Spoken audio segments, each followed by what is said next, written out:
mientras comentaba la compañera Silvia, mientras hacía la exposición, tomaba algunos apuntes que me parecía interesante pues, complementar con algunas cuestiones. Yo creo que, en primer lugar, tenemos que hacer referencia a que en el mundo hay 60 millones de personas refugiadas actualmente. Efectivamente, como comentaba Silvia, el porcentaje, en concreto un 86% de estas personas son acogidas fuera de fronteras europeas. Aunque parezca, aunque mediáticamente parezca que son verdaderas, digamos, avalanchas en el peor de los sentidos, como se utiliza, el 86% está siendo acogido fuera. Efectivamente, países como Jordania o Líbano están acogiendo un 20% de su población. Esto supondría que si Europa, por ejemplo, adquiriera este mismo compromiso de adquirir un 20%, de acoger a un 20% de personas, estaríamos hablando de 135 millones de personas. Y se han echado las manos a la cabeza por 1 millón de personas, algo más de 1 millón de personas desde principios de 2015, que han entrado a las fronteras europeas. De ese millón de personas, además, en esta ridícula pero vergonzosa primera fase de Europa de querer establecer una cuota oficial de personas refugiadas, estas 160.000 personas refugiadas que establecía a los diferentes países de la Unión Europea, en el que supimos efectivamente pues, países como Hungría, la reacción que tuvo, incluso de vetar y no aceptar esta cuota, que además pues era una cuota absolutamente irrisoria de número de personas, cuando estamos hablando de las magnitudes en las que otros países con menores recursos se están moviendo. Yo creo que además, cuando hablamos de cifras, tenemos que acercarnos y pensar que cada cifra es una historia, cada cifra es un drama de vida. En primer lugar, hay que decir que son personas que vienen sufriendo múltiples vulneraciones de derechos humanos que vienen causadas precisamente por las responsabilidades europeas. Responsabilidades europeas que vienen precisamente por un expolio sistemático de sus recursos naturales, por una cada vez mayor industria armamentista que se da a estos países, el intercambio económico con estos países en detrimento de las poblaciones locales, por esas intervenciones bajo, digamos, siempre la excusa de defender a la población local, estas invasiones imperialistas, digamos, que lo único que hacen es forzar a la población a tener que salir. Por tanto, es responsabilidad de las propias instituciones europeas lo que a día de hoy está pasando. Lo que no podían salir o pasar por alto es que si estás obligando a estas personas a huir de sus países, lógicamente tenían que llegar a algún lugar, ¿no? Y en este caso llegan a Europa y se encuentran con esta Europa que le cierra las fronteras. Efectivamente, como bien ha comentado la compañera Silvia, el convenio de Ginebra del 51 es un convenio fundamental porque es el convenio que regula los derechos de las personas refugiadas. Todas las personas refugiadas, como explicaba la compañera Silvia, y en este caso he hecho un matiz, porque ahora comentaré, tienen derecho a esta protección internacional. En este caso, como género, uno de los matices, hay que decir que en el Estado español, por ejemplo, la trata no está incluida como persecución y por tanto no es, digamos, sujeta a pedir asilo, y hay que hablar de la situación específica de las mujeres. Voy a poner un ejemplo porque yo creo que los ejemplos suelen ser como muy cercanos. Precisamente con CEAR Euskadi estuvimos haciendo un trabajo de investigación sobre la situación de las mujeres refugiadas en la frontera sur, en Ceuta y en Melilla, porque tampoco tenemos que irnos muy lejos, tampoco tenemos que irnos a la frontera este para ver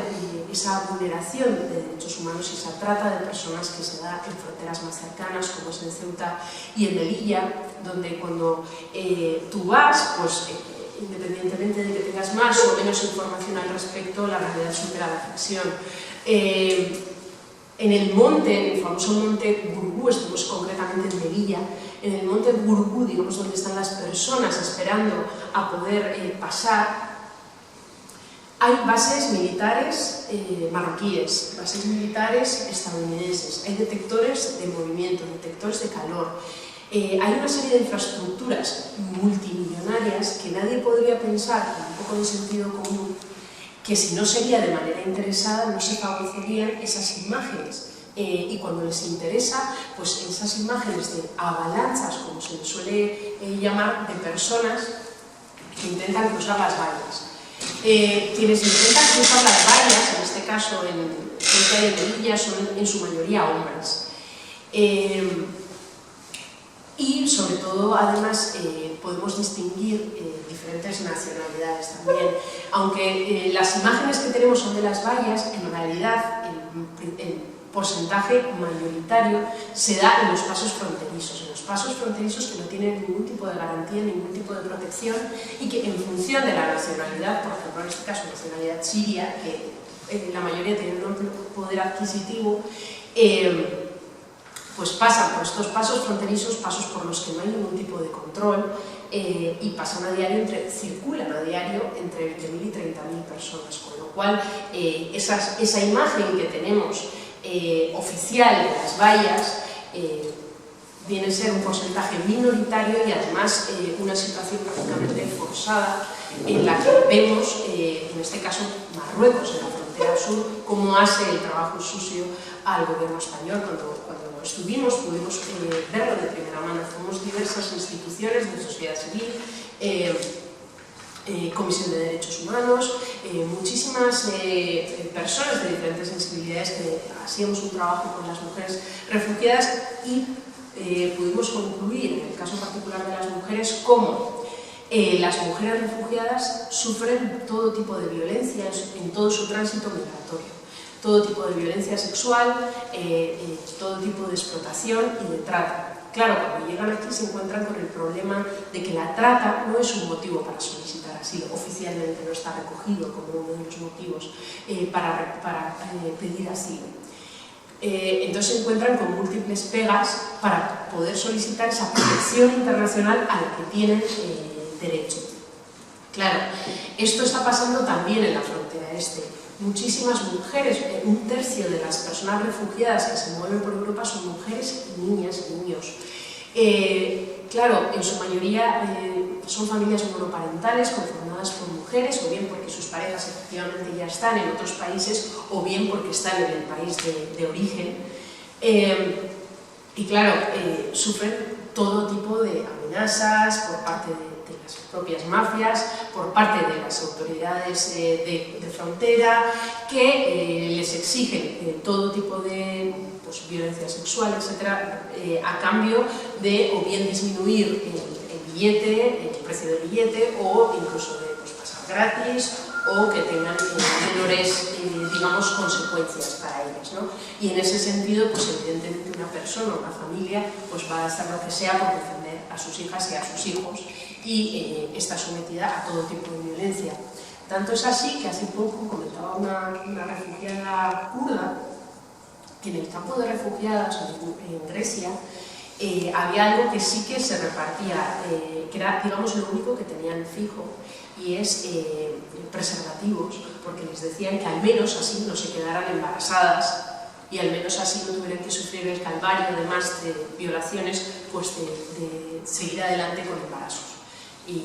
un 12% de las mujeres que viajan por Europa están embarazadas, embarazos que pueden ser embarazos no deseados en una gran mayoría, o embarazos que pueden ser deseados, que no cuentan en ninguna de las instancias con las garantías mínimas para esos recursos que necesitan ellas como mujeres embarazadas, de servicios básicos, de salud, alimentación, etc. Los campos en Grecia, por ejemplo, los campos de refugiados están en condiciones, como pasa en la frontera sur también, de hacinamiento. Claro, es un espacio en el que hay capacidad para pocas personas, hay muchísimas personas, y no se atienden a las características concretas, pues, de las personas más vulnerables, de las personas mayores, de las mujeres, de los niños, y por tanto había relatos especialmente escalofriantes. Hace poco Amnistía Internacional sacó un informe de cómo precisamente muchísimas mujeres relataban que preferían dormir en las playas antes de dormir en estos campos de refugiados porque eran donde más seguras se sentían, o a crear redes con otras mujeres refugiadas para poder intentar, al menos que cuando fueran al baño no corrieran el riesgo de sufrir todo tipo de manoseos, abusos, etc., ¿no? Estas son realidades que están ahí, son realidades que están sucediendo en puertas europeas porque recordemos que esto supone la violación sistemática de múltiples estándares internacionales, también de esos principios fundamentales de las instituciones europeas que cuando les ha interesado han mirado hacia otro lado y por si fuera poco firman un acuerdo, yo diría un contrato de mercadeo con Turquía. ¿Con quién? Y con la Turquía de Erdogan, con la Turquía que está cometiendo un genocidio con el pueblo kurdo, con la Turquía que a diario bombardea a la población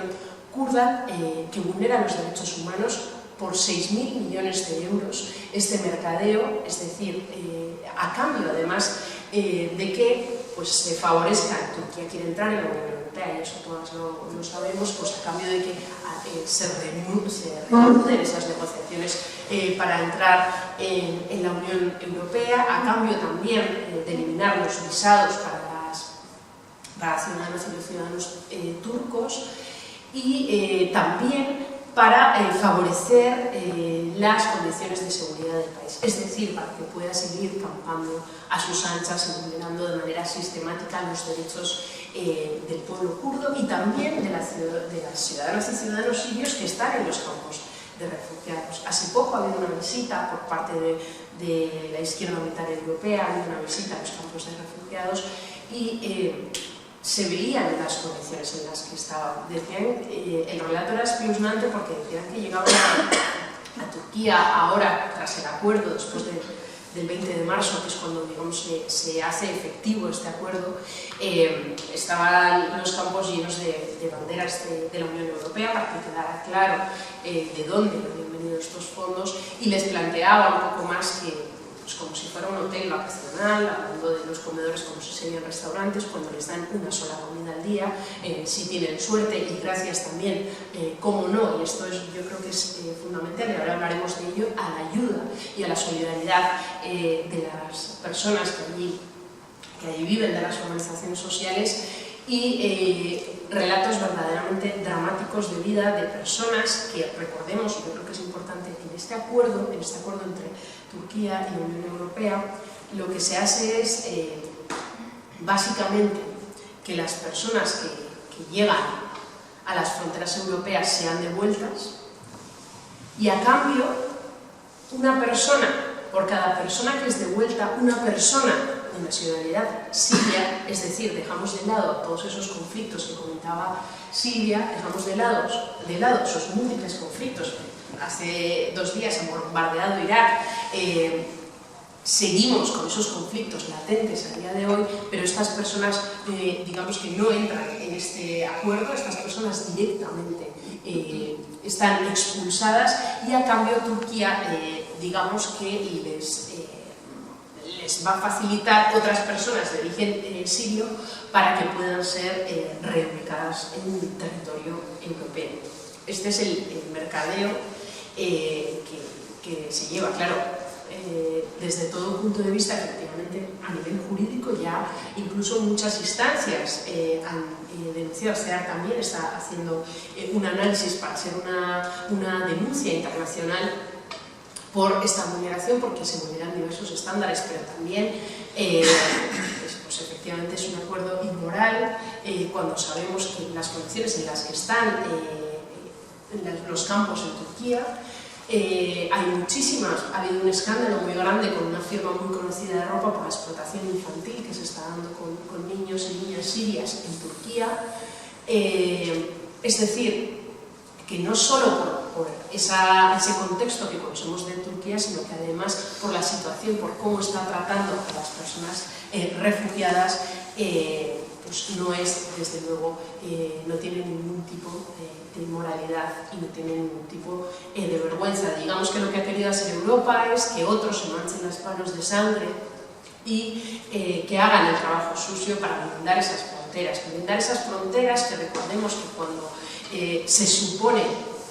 que empezaron estos valores de la Unión Europea tras la Segunda Guerra Mundial, este es el éxodo más grande tras la Segunda Guerra Mundial, cuando empezaron, digamos, o empezó la idea de Unión Europea para garantizar los derechos de las personas refugiadas y el libre movimiento, recordemos que en este caso se hacía también hablando de personas europeas, o sea que hablamos de valores de Europa, pero también hay valores enfocados a la ciudadanía europea, pero gracias a la lucha de múltiples organizaciones sociales, institucionales, etcétera, se ha conseguido llegar hasta donde se había conseguido llegar, ¿no? Porque luego nos han desmoronado todo esto. Pero yo creo que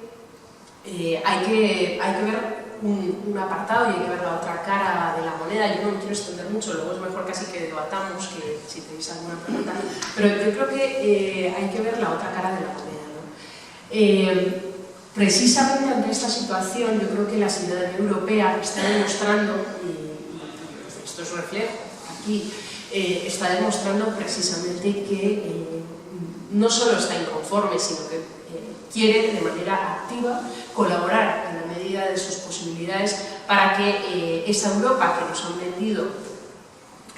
como la Europa de los grandes valores, que es verdaderamente la Europa del capital frente a los más necesitados, esa Europa vulneradora de derechos humanos, esa Europa que cierra las fronteras, pero que es la responsable de las guerras y situaciones de vulneraciones de derechos humanos que se dan en esos países por los que las personas tienen que venir. Ante esa Europa nos topamos con una ciudadanía que es fundamental que se articule, que continúe alzando su voz. Yo creo que tenemos un ejemplo muy cercano. Ayer vino al Estado español, vino una familia siria procedente del campo de refugiados de Idomeni. Este es un niño de 7 años con una parálisis cerebral que gracias a la colaboración de múltiples personas voluntarias que se están dejando la piel allí, a pesar de las múltiples trabas que también el gobierno griego les está poniendo para dar y facilitar de manera constante los servicios como buenamente puedan a estas personas, lo que están haciendo, como tú decías, lo que no hacen las instituciones, ¿no? La ciudadanía por encima de las instituciones, pues en este caso un grupo de voluntarios, bomberos en acción se llaman, se enternecieron con el caso de este niño, empezaron una campaña de recogida de firmas en el Estado, recogieron 160.000 firmas para hacer una presión al gobierno para que pudiera venir Osman, que así se llama el crío, con toda su familia, para que pudieran venir y pudiera de este modo recibir la atención necesaria. Gracias a esa presión popular, gracias precisamente a esa articulación, a que el pueblo cuando lucha unido, ¿no?, jamás será vencido, pues ha podido venir. O sea, yo creo que también es una historia bonita para que veamos que se puede hacer mucho y que necesitamos articularnos. También es verdad muchas veces que en momentos, por ejemplo, como la muerte del niño Ailán, el niño kurdo sirio, ya siendo inerte en aquella playa, pues removió las conciencias a nivel internacional, ¿no?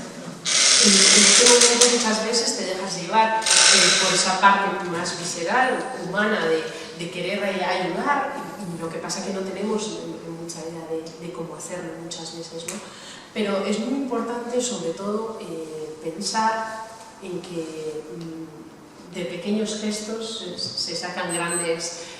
resultados, pero sobre todo que es muy importante pensar con sentido común y no dejarnos llevar por la emoción, porque no solo se trata de infraestructuras o de ayuda humanitaria para las personas refugiadas, porque podemos estar de acuerdo con que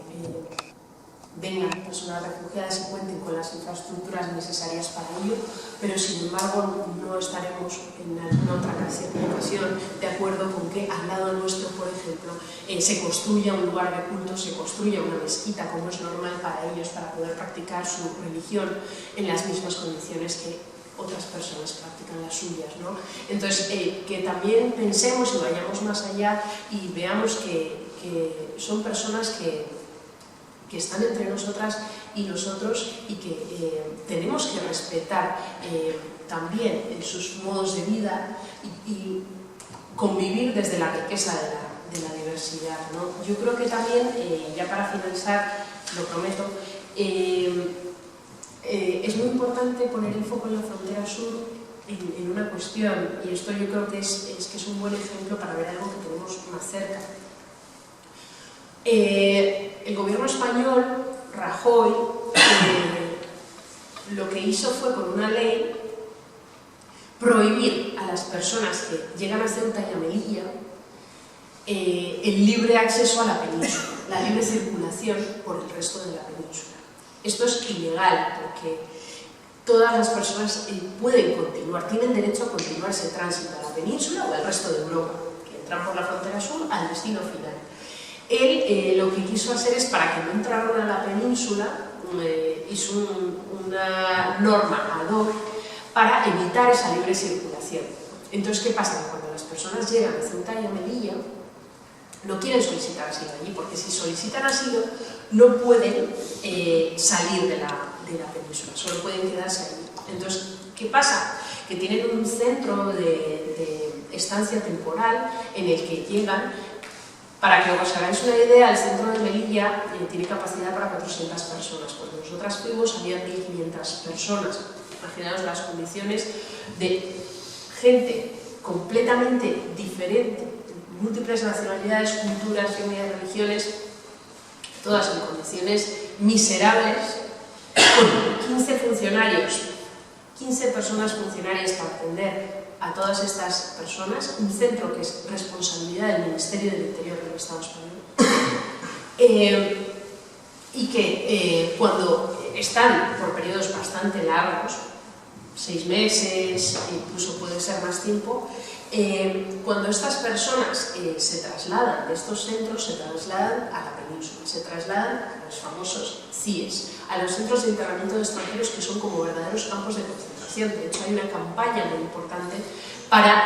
por el cierre de los CIES, porque se cometen auténticas barbaridades dentro de estos centros. En primer lugar, están detenidas las personas allí, sin haber cometido delito alguno. Son centros de detención de las personas. Pero es que además, estas personas que vienen de países como Siria, por ejemplo, que vienen huyendo de la guerra, que la legislación dice que tienen que tener derecho al asilo, les dan un documento que es una orden de expulsión, que lo que hace es convertirlos en personas migrantes, digamos. ¿Qué pasa? Que les hace muy complicado luego a organizaciones como CEAR, les complica todavía más ese proceso de solicitud de asilo con una orden de expulsión, porque los ha convertido en migrantes y no en potenciales solicitantes de asilo como así lo son. Cualquier persona que esté entre nosotras, cualquier persona que veamos en la calle vendiendo CDs o puede tener esta situación. Cualquier vecino o vecina nuestra puede tener esta situación, puede ser potencial solicitante de asilo, que ahora mismo tiene una orden de expulsión, que es una persona inmigrante, oficialmente una persona migrante, y que realmente podría tener una garantía de derechos. Tú comentabas la diferencia, lo poco que se acoge, en este caso en España, las solicitudes de asilo que se aceptan. Tenemos el caso, por ejemplo, de Hassan Ali, el activista saharaui. Hassana tenía esta famosa tarjeta roja que tú has dicho, la tenía durante muchísimo tiempo, lo ha mantenido en el mismo jurídico, porque el caso de Hassana era un caso especialmente complicado, porque ponía en un brete al Estado español con Marruecos por la cuestión del Sáhara. Y a Hassana lo que le hacen es una resolución diciendo que no le dan el asilo, aunque reconocen que es una persona que ha sido torturada, que es una persona que si vuelve a Marruecos posiblemente puede acabar falleciendo. Y sin embargo, o sea, están reconociendo eso en la justificación justificación, pero sin embargo son tan torpes que le deniegan. Claro, torpes, efectivamente, nada se hace por casualidad. Y en este caso CEAR, que es quien lleva también el caso de Hasana, presenta cientos de folios que desmontan absolutamente todo esto y se vuelve a quedar otra vez en el limbo jurídico. Otra vez ahora puede coger la tarjeta roja, sigue en el limbo jurídico, pero como el caso de Hasana, hay muchísimos casos. Alemania, por ejemplo, en 2014 tuvo 100.000 solicitudes de asilo. El Estado español creo que fueron unos 4.000. Para que veáis la diferencia, ¿no? De los que además nos hablan de derechos humanos, quienes también tienen no una, ni dos, ni tres, sino 4 vallas, 4 muros en Melilla, por ejemplo, para impedir la libre circulación de las personas refugiadas. Yo con esto lo digo. Es que me caso.